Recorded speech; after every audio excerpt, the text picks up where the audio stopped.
আসসালামু আলাইকুম। বাংলার কণ্ঠে স্বাগত জানাচ্ছি আমি রুমানা। ৪২তম দিনের স্বতন্ত্র ইবতেদায়ী মাদ্রাসা শিক্ষকদের অবস্থান ধর্মঘট। সরকারের পক্ষ থেকে এখনো কোনো নির্দেশনা নেই। স্টাফ রিপোর্টার আয়ানের প্রতিবেদনে বিস্তারিত।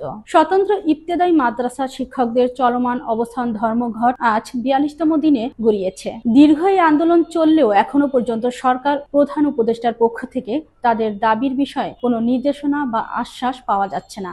দীর্ঘ এই আন্দোলন চললেও এখন পর্যন্ত সরকার প্রধান উপদেষ্টার পক্ষ থেকে তাদের দাবির বিষয়ে কোনো নির্দেশনা বা আশ্বাস পাওয়া যায়নি বলে জানিয়েছেন আন্দোলনরত শিক্ষকরা। শিক্ষকরা জানান, ন্যায্য সুযোগ সুবিধা নিশ্চিত করা, সরকারিভাবে স্বীকৃতি ও কাঠামোগত পরিবর্তন সহ বেশ কয়েকটি দাবি নিয়ে তারা রাজধানীতে অবস্থান কর্মসূচি চালিয়ে যাচ্ছেন। কিন্তু দীর্ঘ সময় অতিবাহিত হলেও সরকারের পক্ষ থেকে আনুষ্ঠানিক আলোচনা কিংবা সমাধান প্রক্রিয়া শুরু হয়নি। অবস্থান ধর্মঘট স্থলে উপস্থিত নেতৃবৃন্দ বলেন, শিক্ষা প্রতিষ্ঠানের অন্যতম ভিত্তি হলেও স্বতন্ত্র ইবতেদায়ী মাদ্রাসার শিক্ষকরা দীর্ঘদিন ধরে অবহেলিত। সরকারের কাছে বহুবার আবেদন জানানো হলেও কার্যকর কোনো পদক্ষেপ দেখা যাচ্ছে না। শিক্ষকরা জানান, দাবি আদায় না হওয়া পর্যন্ত তাদের অবস্থান কর্মসূচি চলবে।